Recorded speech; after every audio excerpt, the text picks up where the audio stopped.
Lá no vocabulário espírita, nas instruções práticas sobre as manifestações espíritas, Kardec vai dizer: espírito familiar, espírito que se liga a uma pessoa ou a uma família, para a proteger, se for bom, ou para perseguir, se for mal, porque aí ele fala do demônio familiar, né?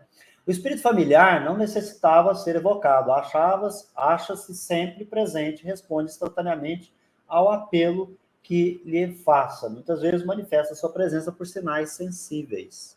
Então, às vezes, a gente tem dificuldade de tratar de determinados temas porque nós os encaramos por meio de preconceitos que trazemos. E o fato da nossa evolução no planeta é desvincularmos-nos desses preconceitos, ou seja, depurar os preconceitos, os conceitos cognitivos a priori, as ideias que eu faço dos outros, que independe de qualquer situação. Eu tenho aquela ideia, eu tenho aquela opinião.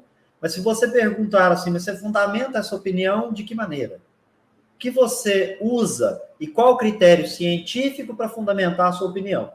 Aí a criatura, às vezes, para extinguir o assunto, né, alega um direito de expressão, o nome que quiser dar, e diz assim, não, eu tenho direito às minhas opiniões, todos têm, nós não estamos tirando direito de ninguém. O problema é quando a gente vai tratar de alguma questão relacionada com algum estudo. Tem algumas questões importantes.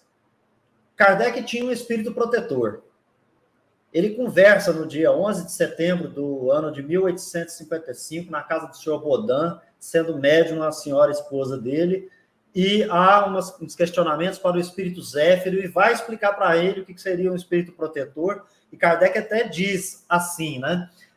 Eu era um noviço nessa época, eu nem sabia o que perguntar, você percebe pelas minhas perguntas que eu iria aprender a perguntar muito mais tarde. A gente vai ver isso lá nas perguntas que se podem fazer aos espíritos, que é um texto que ele vai desenvolver em O Livro dos Médiuns, e que é fantástico, mas é produto do aprendizado de Kardec. Você veja que em 1855 ele não sabia perguntar.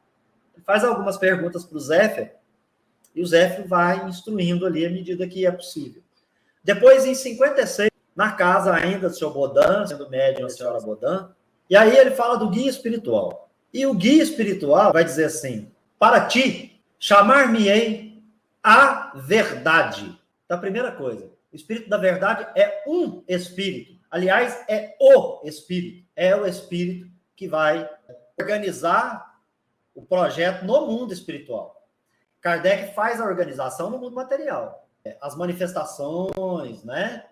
Então, tem lá no Evangelho segundo o Espiritismo um prefácio que é a introdução magnífico, né, que ele vai falar dos anjos do Senhor, que é esse exército e tal, que na verdade ele estava falando de uma coletividade de espíritos que ele iria, eu vou dizer essa palavra, Lauren, pedindo todas as vênias, comandar a partir da sua hierarquia moral, a sua ascendência moral que é irresistível para os espíritos que a ele eram inferiores. Então ele vai dizer: sou teu espírito familiar, o teu guia espiritual, para ti chamar-me-ei a verdade. E aí eles se ajudam ali. Teve uma ocasião, Lauren, que a verdade bate e chama a atenção do Kardec. Aí, se a verdade batendo, se ele pediu para um espírito inferior a ele fazer esse trabalho, por conta de tudo que a gente aprendeu no Livro dos Médiuns, né? Os espíritos superiores não ficam com esse trabalho mais material, eles têm os seus servidores e tal. Então, o propósito, para a gente dizer que tem uma ascendência moral irresistível, é ele dizendo assim: você errou no texto e eu quero que conserte. E o Kardec vai pesquisar, vai procurar, acha lá que já tinha encontrado o erro, e ele diz: não, procura lá que você vai encontrar. Kardec vai e diz assim: não é que está errado mesmo? Então, olha para você ver o nível de proteção, Laurinho. Era isso que eu queria trazer para falar do Allan Kardec. Para a gente ter noção de que quando a gente, às vezes, aqui, por exemplo, fala assim: olha, dá uma pinta aí de que a verdade É o mesmo espírito que vergou Jesus. Parece que é. Mas ele é um espírito. Um espírito. Ele é o guia, ele é o espírito familiar do Kardec. As pessoas precisam levar isso em consideração. Então, Kardec não é qualquer espírito para ter um espírito familiar daquela envergadura. Ah, mas todo mundo tem um anjo guardião. É, mas você tem um anjo guardião que vem conversar com você sobre o seu escrito que você está fazendo para um projeto que é trazer a doutrina espírita para a Terra? Será que esse é um trabalho de qualquer um de nós? Então, quando a gente está falando do Kardec aqui, gente, é porque a gente estudou alguma coisa. Estamos fadados ao erro, imperfeitos somos. Vamos errar certamente. Aliás, o que mais nós fazemos é errar do que acertar. Mas a gente tem um cuidado de se inspirar nos textos até para fazer conjectura. Então, gente, quando a gente fala que Jesus não é o Senhor, porque o Senhor nas Escrituras é uma expressão utilizada do hebraico bíblico, que é Adonai. Etimologicamente do hebraico é meu Senhor. Adonai, indeclinável, propriamente senhores meus, um dos nomes de Deus entre os hebreus. E Jesus, para o Espiritismo, ele é modelo, ele é um substantivo masculino padrão ou amostra que pode ser usado como base para construir outra coisa idêntica. Por isso ele é modelo. Ou seja, qualquer um de nós pode fazer o que Jesus fez, pois ele é o modelo.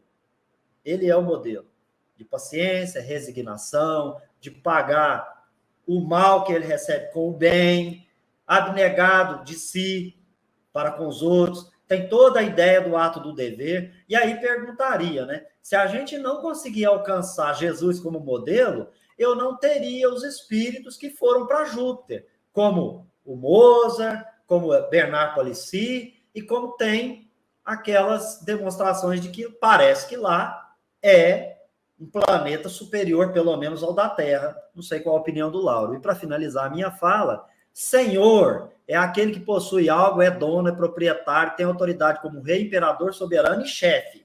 Jesus se apresentou como chefe de alguma coisa? Soberano? Rei? Imperador?